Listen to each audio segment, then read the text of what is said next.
Saia do meu restaurante agora. Aqui não aceitamos esse tipo de gente.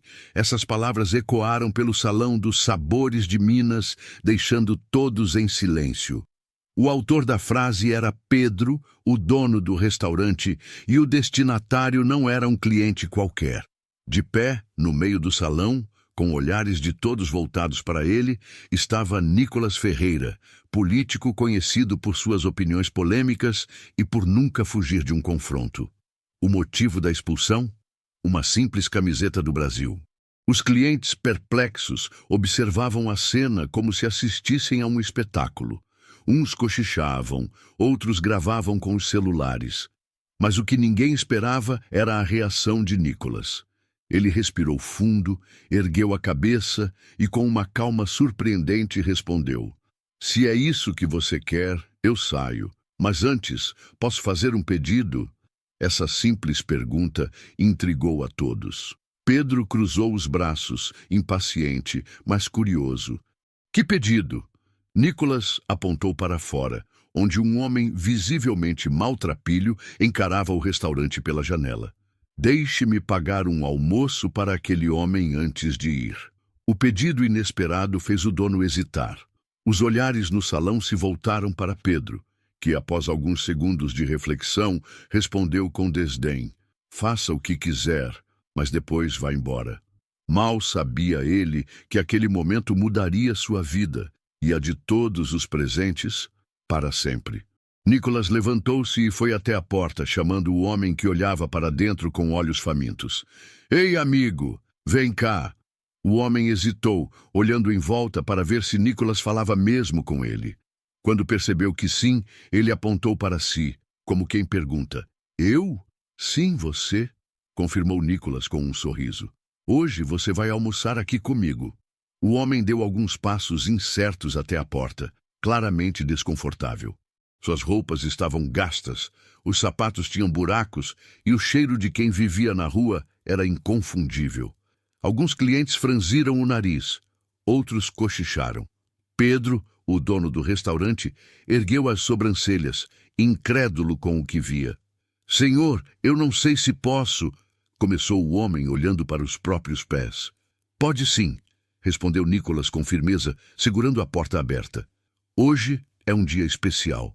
Nicolas o guiou até uma mesa no canto, onde ambos se sentaram. Chamou a garçonete e pediu o prato mais completo do cardápio, sem nem olhar o preço. Enquanto o homem esperava pela comida, Nicolas puxou conversa. "Qual é o seu nome?" "João", respondeu ele ainda hesitante. "João Batista, mas ninguém me chama assim há muito tempo." Nicolas deu um leve sorriso e perguntou: "O que aconteceu, João?" João suspirou, passando a mão pelo rosto. Seus olhos estavam cheios de cansaço e dor. "Eu era professor, sabe? Ensinava história numa escola aqui perto. Mas aí vieram os cortes. Perdi meu emprego. Minha esposa ficou doente logo depois e eu não consegui cuidar de tudo. Perdi ela, perdi a casa, perdi tudo." A comida chegou e João parou de falar, sem conseguir conter as lágrimas. Ele olhou para o prato com gratidão e vergonha ao mesmo tempo. Nicolas esperou pacientemente enquanto João começava a comer, mastigando devagar, quase em reverência. Enquanto isso, os clientes no restaurante observavam em silêncio. Uma senhora no canto enxugava os olhos discretamente. Um casal que antes cochichava parecia agora refletir, constrangido. Pedro, atrás do balcão, continuava de braços cruzados, mas seus olhos seguiam cada movimento. Ele não queria admitir, mas algo naquela cena estava o tocando. "Ele nem conhece esse cara", comentou um cliente em voz baixa. "Sim, mas olha como trata ele, como se fosse um amigo de longa data", respondeu outro. Depois de alguns minutos, João começou a falar novamente. "Você sabe o que dói mais? Não é a fome, é o jeito como as pessoas olham para você, ou nem olham, como se eu fosse invisível, como se eu já tivesse morrido." Nicolas assentiu, os olhos cheios de empatia. "João, você não é invisível. E não importa o que aconteceu, sua história não termina aqui. Você foi um professor, ensinou tantas pessoas, fez a diferença na vida delas. Você ainda pode fazer isso. João abaixou a cabeça emocionado. Mas como? Eu perdi tudo. Nicholas colocou a mão sobre o ombro dele. Às vezes, tudo o que precisamos é de um começo, uma chance. Você acredita que pode recomeçar? João tentou responder, mas sua voz falhou. Ele só conseguiu balançar a cabeça, ainda dividido entre esperança e desespero. Enquanto isso, Pedro caminhava lentamente até a mesa. Ele parecia lutar contra si mesmo. João, começou ele em um tom sério, você disse que perdeu tudo, mas me diga uma coisa, sabe trabalhar na cozinha? João olhou para ele surpreso. Sei, sim. Antes de ser professor, ajudava minha mãe na venda de comida que ela fazia. Por quê? Pedro cruzou os braços, olhando para Nicholas e depois para João. Eu preciso de alguém para lavar pratos aqui no restaurante. Não é muito, mas é um trabalho honesto. Se quiser, o emprego é seu. João arregalou os olhos sem acreditar.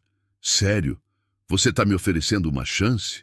Pedro deu de ombros, tentando parecer indiferente. Não é por você. É porque eu não gosto de dívida com ninguém. E, de certa forma, acho que estou devendo uma lição a mim mesmo. O restaurante explodiu em aplausos. Clientes que antes julgavam Nicholas ou ignoravam João, agora estavam emocionados, batendo palmas e sorrindo. João apertou a mão de Pedro com força. Eu não sei como te agradecer, de verdade. Pedro deu um leve sorriso e respondeu, agradeça ao moço aqui, apontando para Nicholas. Se não fosse ele, talvez eu nem tivesse parado para pensar no que você realmente precisava. Nicholas, com sua calma característica, apenas sorriu. Às vezes, tudo o que precisamos é de um gesto de empatia para abrir nossos olhos. João, essa é sua chance. Aproveite. João se levantou, as mãos ainda tremendo, e abraçou Nicholas com força. Obrigado. Eu nunca vou esquecer isso. Pedro deu um passo para trás, cruzando os braços, mas não conseguia esconder o leve sorriso de satisfação que surgia no canto dos lábios. Nos dias que se seguiram, o restaurante Sabores de Minas nunca mais foi o mesmo. O caso envolvendo Nicholas Ferreira, o dono Pedro e João, o homem em situação de rua, começou a circular nas redes sociais. Um cliente havia gravado parte do momento em que Nicholas chamou João para entrar e o oferecimento de emprego feito por Pedro. O vídeo viralizou, alcançando milhões de visualizações em poucos dias. Nos comentários, as opiniões se dividiam. Alguns elogiavam Nicholas por sua empatia e liderança pelo exemplo. Outros apontavam a coragem de Pedro em reconhecer seu erro e dar uma chance para João. Mas a maior parte das pessoas dizia que a história era uma inspiração, um lembrete de que atos de bondade podem transformar vidas. Para João, o emprego de lavador de pratos foi mais do que uma simples oportunidade de trabalho. Foi o início de um novo capítulo. Com o tempo, ele foi ganhando confiança e passou a ajudar na preparação dos pratos, mostrando habilidades que lembravam sua infância na cozinha da mãe. Pedro, que antes parecia um homem rígido e inflexível, começou a enxergar João de forma diferente. Ele reconheceu não apenas a dedicação de João, mas também sua inteligência e capacidade. Em poucos meses, João passou de lavador de pratos a assistente de cozinha. Você tem futuro aqui, Pedro disse um dia, enquanto supervisionava João cortando ingredientes. E se continuar assim, quem sabe um dia não se torne o chefe. João sorriu emocionado, mas também determinado.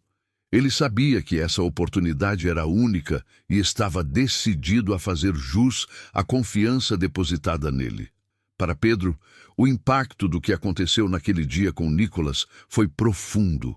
Ele passou a questionar seu comportamento e os julgamentos precipitados que fazia das pessoas. Eu me orgulho do meu restaurante, confessou a um cliente regular. Mas por muito tempo, achei que minhas crenças me davam o direito de decidir quem era digno ou não de estar aqui. A verdade é que aprendi mais naquele dia com Nicholas e João do que em anos de vida. Pedro começou a mudar sua abordagem como empresário e como pessoa.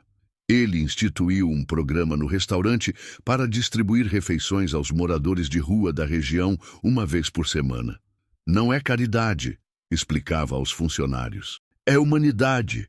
Nicolas Ferreira, por sua vez, nunca mencionou o ocorrido em público. Quando questionado por jornalistas, ele apenas dizia: "Foi um dia como qualquer outro. O mérito não é meu. É do João, que decidiu recomeçar, e do Pedro, que teve a coragem de mudar." No entanto, ele continuava inspirando ações semelhantes em outros lugares.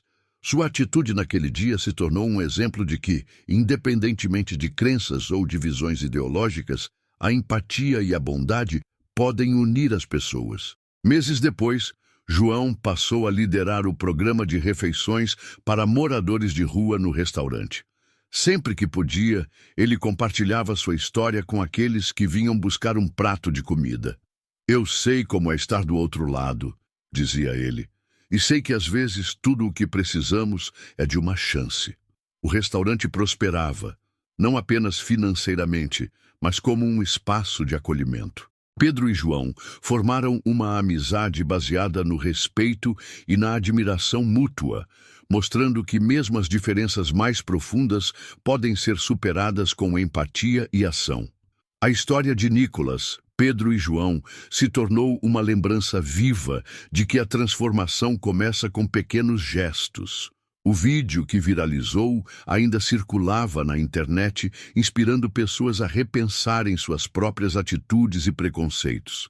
No fim das contas, não foi apenas João que ganhou uma nova chance.